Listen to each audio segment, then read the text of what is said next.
Supreme court की 5 सदस्यीय संविधान पीठ ने राष्ट्रपति द्रौपदी मुर्मू द्वारा अनुच्छेद 143 के तहत भेजे गए रेफरेंस पर अपनी महत्वपूर्ण राय देते हुए 8 अप्रैल 2024 को दिया गया सुप्रीम कोर्ट का ही 2 न्यायाधीशों का फैसला असंवैधानिक घोषित कर दिया है।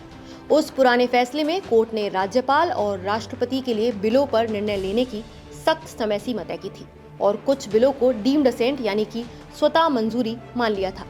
अब सुप्रीम कोर्ट की संवैधानिक पीठ ने कहा है कि ये फैसला संविधान के मूल सिद्धांतों, विशेष रूप से सेपरेशन ऑफ पावर्स यानी शक्तियों के पृथक्करण के खिलाफ था।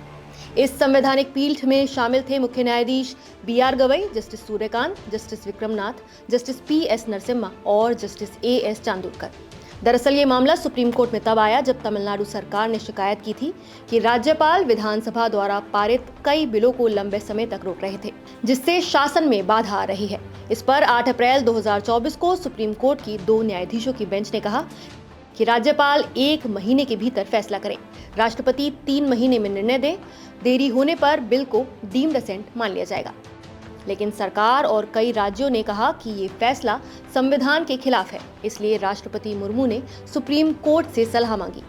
उन्होंने पूछा कि क्या वास्तव में समय सीमा तय की जा सकती है, क्या डीम्ड असेंट संवैधानिक रूप से सही है।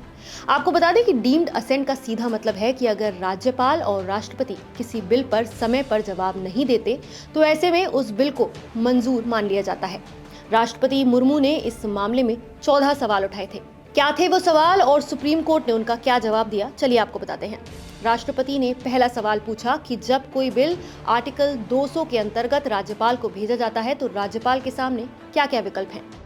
सुप्रीम कोर्ट ने कहा कि राज्यपाल के पास मंजूरी देना, ठुकराना, वास्तव में वापस भेजना या फिर रिजर्व करना यानी राष्ट्रपति के समीक्षा के लिए भेजना, ये 3 विकल्प होते हैं। दूसरा सवाल था कि क्या राज्यपाल को मंत्रिमंडल की सलाह का अनुसरण करना अनिवार्य है। कोर्ट ने कहा कि सामान्यतः हाँ, लेकिन इस मामले में राज्यपाल को विवेक यानी डिस्क्रिशन है। तीसरा सवाल था कि क्या राज्यपाल के इस विवेक का न्यायिक परीक्षण किया जा सकता है। उत्तर था आमतौर पर नहीं, लेकिन यदि अत्यधिक लंबी और अव्याहत देरी हो जाए तो सीमित आदेश दिए जा सकते हैं। चौथा सवाल था कि क्या आर्टिकल 361 राज्यपाल की कार्रवाई पर न्यायिक समीक्षा को पूरी तरह रोक देता है। सुप्रीम कोर्ट ने कहा कि व्यक्तिगत तौर पर राज्यपाल को इम्यूनिटी है, लेकिन कार्यालय की कार्रवाई पर सीमित समीक्षा संभव है। 5वां, 6वां और 7वां सवाल समय सीमा और निर्देश देने की क्षमता के बारे में थे। क्या जब संविधान में तय समय सीमा नहीं है तो न्यायालय इसे निर्धारित कर सकती है? जवाब था नहीं, क्योंकि संविधान ने लचीलापन यानी इलास्टिसिटी रखा है। 8वां सवाल था कि क्या जब राज्यपाल बिल को राष्ट्रपति के समक्ष भेजे तो राष्ट्रपति को हर बार सुप्रीम कोर्ट से पूछना चाहिए? उत्तर था नहीं। 9वां प्रश्न था कि क्या राज्यपाल और राष्ट्रपति की कार्रवाई विधि बनने से पूर्व न्यायिक समीक्षा के अंतर्गत आ सकती है? अदालत ने कहा नहीं। 10वां सवाल था कि क्या आर्टिकल 142 के माध्यम से राज्यपाल राष्ट्रपति की शक्तियों को प्रत्यक्ष रूप से बदला जा सकता है? उत्तर था नहीं। 11वां सवाल था कि क्या बिना राज्यपाल की मंजूरी के राज्य विधानमंडल द्वारा कानून लागू हो सकता है? कोर्ट ने कहा नहीं। 12वां सवाल था कि क्या सुप्रीम कोर्ट की किसी भी बेंच को पहले ये निर्धारण करना अनिवार्य है कि मामला मूल संवैधानिक प्रश्न है, लेकिन अदालत ने कहा कि ये प्रश्न इस संदर्भ में जवाब योग्य नहीं है। 13वां सवाल था कि क्या आर्टिकल 142 का प्रयोग ऐसे निर्देश देने के लिए किया जा सकता है जो मौजूदा संवैधानिक प्रावधानों से विरोध करते हो? अदालत ने कहा नहीं। अंत में 14वां सवाल था कि क्या संविधान के अलावा कोई अन्य तरीका है जिसके माध्यम से सुप्रीम कोर्ट केंद्र राज्य विवाद सुलझा सकती है, आर्टिकल 131 के अलावा? इस पर अदालत ने इसे विशेष रूप से नहीं जवाब दिया, क्योंकि ये संदर्भ से बाहर माना गया।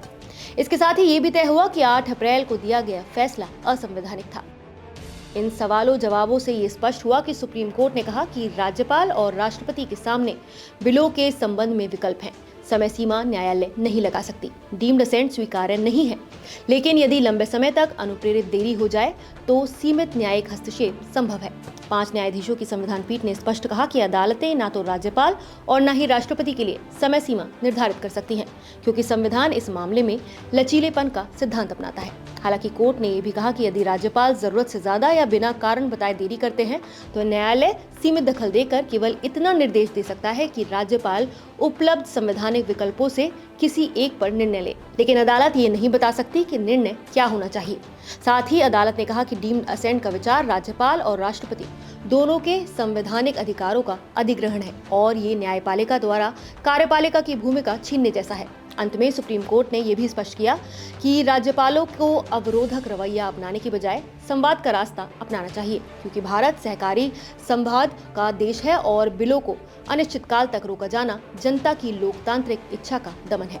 इस राय के साथ अदालत ने बिलों पर न्यायिक हस्तक्षेप की सीमाएं, संवैधानिक विवेक का महत्व और विधायी प्रक्रिया की गरिमा को संतुलित किया।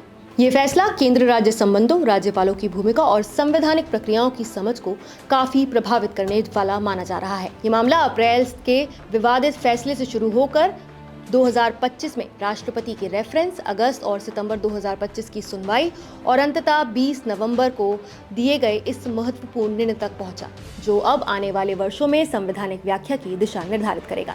तो क्या आपको लगता है कि भविष्य में संविधान संशोधन करके समय सीमा तय की जानी चाहिए? आपकी क्या राय है, हमें कमेंट करके जरूर बताइए।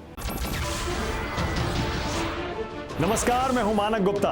अगर आपको हमारा ये वीडियो पसंद आया हो तो इसे लाइक और शेयर जरूर करें और हाँ, हमें सब्सक्राइब और फॉलो करना ना भूलें ताकि आप देश और दुनिया की कोई खबर मिस ना करें।